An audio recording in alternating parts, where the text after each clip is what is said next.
Hello students, welcome to new classes.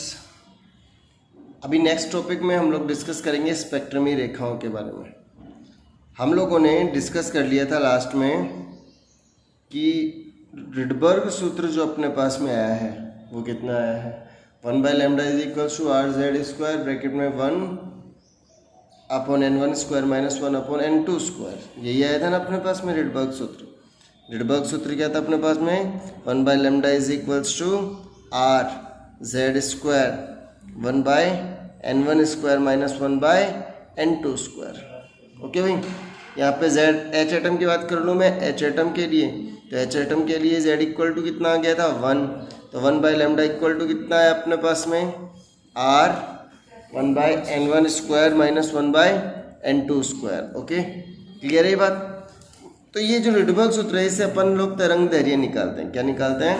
तरंग दैर्घ्य निकालते हैं। अभी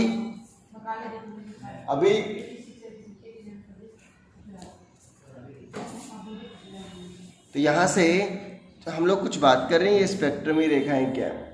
वास्तव में स्पेक्ट्रमी रेखाएं एक ऊर्जा की रेखाएं हैं, ऊर्जा की रेखाएं हैं। और ये ऊर्जा कब मिलती है हमें? ये ऊर्जा मिलती है हमें जब कोई इलेक्ट्रॉन एक कक्षा से दूसरी कक्षा में संक्रमण करता है। एक कक्षा से दूसरी कक्षा में संक्रमण करता है। जब एक कक्षा से दूसरी कक्षा में संक्रमण करता है तो हमें ये स्पेक्ट्रमी रेखाएं मिलती हैं, मतलब ऊर्जा रेखाएं। इनको नॉर्मली नाम दे सकते हैं ऊर्जा रेखाएं, सही है ना। कितने टाइप की ऊर्जा रेखाएं अपने पास में?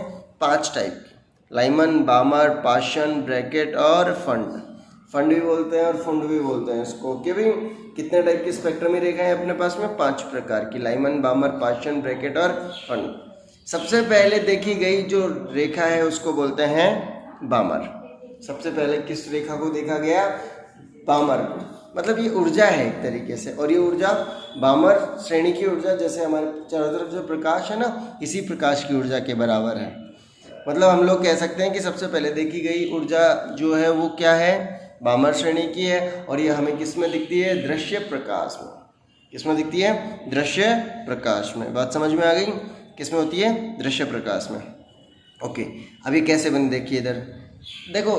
रदरफोर्ड ने एक कमी बताई थी कि इलेक्ट्रॉन घूमता घूमता एक दिन किस में गिर जाएगा? नाभिक में।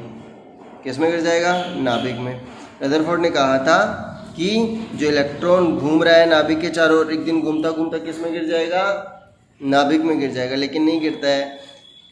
नील्स बोर ने क्या कहा कि ये जो इलेक्ट्रॉन घूम रहा है ये अपनी ऊर्जा से नहीं घूम रहा है, इसको घुमाया जा रहा है, नाभिक द्वारा घुमाया जा रहा है। तो हम लोग कह सकते हैं इलेक्ट्रॉन एक कक्षा में घूमता हुआ ना तो ऊर्जा का उत्सर्जन करेगा ना ही अवशोषण करेगा, ना ही ऊर्जा का उत्सर्जन करेगा ना ही अवशोषण करेगा। ये केवल ऊर्जा का उत्सर्जन या अवशोषण केवल एक ही स्थिति में करेगा, जब अपनी कक्षा से दूसरी कक्षा में जाए। अभी कम ऊर्जा की कक्ष से ज़्यादा ऊर्जा की कक्ष में जाएगा, सीधी सी बात है, ऊर्जा की जरूरत और पड़ेगी, ज़्यादा ऊर्जा की जरूरत पड़ेगी। इसका मतलब ऊर्जा का क्या करेगा? अवशोषण करेगा। ऊर्जा का क्या करेगा? अवशोषण करेगा। ऊर्जा का क्या करेगा? अवशोषण करेगा। और ज़्यादा ऊर्जा से कम ऊर्जा की तरफ आएगा तो इसका मतलब उसको क्या करना पड़ेगा?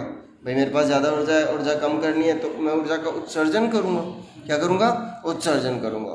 तो ऐसे ही यहाँ पे क्या होता है, ये ऊर्जा जो मिली है ये किससे मिली है? इलेक्ट्रॉन के एक कक्ष से दूसरे कक्ष में जाने से। सही है। मान लेते हैं इलेक्ट्रॉन n2 कक्ष से किस में आ रहा है? n1 कक्ष में। तो इस लाइमन श्रेणी में क्या होता है? इलेक्ट्रॉन n2 बराबर 2 3 इन्फिनिटी किसी भी कक्ष से किस में जंप करके आता है? n1 इक्वल टू पहले कक्ष में जंप करके आता है। मतलब बाह्य कक्षाओं के इलेक्ट्रॉन किस में कूद के आ जाएं? पहले कक्ष में आ जाएं, तो इसको बोलते हैं लाइमन। बाह्य कक्षाओं के इलेक्ट्रॉन जब दूसरे में कूद के आ जाएं, 3 4 इन्फिनिटी, कौन सा में कूद के आ जाएं? n1 इक्वल टू 2 में, इसको क्या बोलते हैं? बामर। ऐसे ही n1 इक्वल टू तीसरे में कूद के आ जाएं, पाशन। n1 इक्वल टू 4 में कूद के आ जाएं, ब्रैकेट। n1 इक्वल टू 5 में कूद के आ जाएं, इसको क्या बोलते हैं हम लोग? फंड। सही है ना। तो यहाँ से n2 कितना होगा? कहाँ से कूद के आया? 4 5 इन्फिनिटी। कहाँ से कूद के आया? 5 6 इन्फिनिटी। और कहाँ से कूद के आया? 6 7 इन्फिनिटी। मतलब बाह्यतम कक्षाओं से कूद के पहले में आता है तो लाइमन। दूसरे में कूद के आता है बामर। तीसरे में कूद के आता है पाशन। चौथे में ब्रैकेट और पांचवें में फंड या फंड। इस पाशन को पाशन भी बोलते हैं, पाशन। ठीक है ना भाई। तो अब देखिए कैसे कूद के आया, दूसरे से कूद के आया, पहले में तीसरे से कूद के आया, पहले में अनंत वाले से कूद के आया, पहले में। तो ये निकाल लेंगे और इस केस में हम लोग तरंग दैर्घ्य का मान निकाल सकते हैं। ओके, नेक्स्ट लेक्चर में हम लोग बात करेंगे इन रेखाओं की अधिकतम कितनी तरंग दैर्घ्य होगी और न्यूनतम कितनी तरंग दैर्घ्य होगी। Okay, thank you.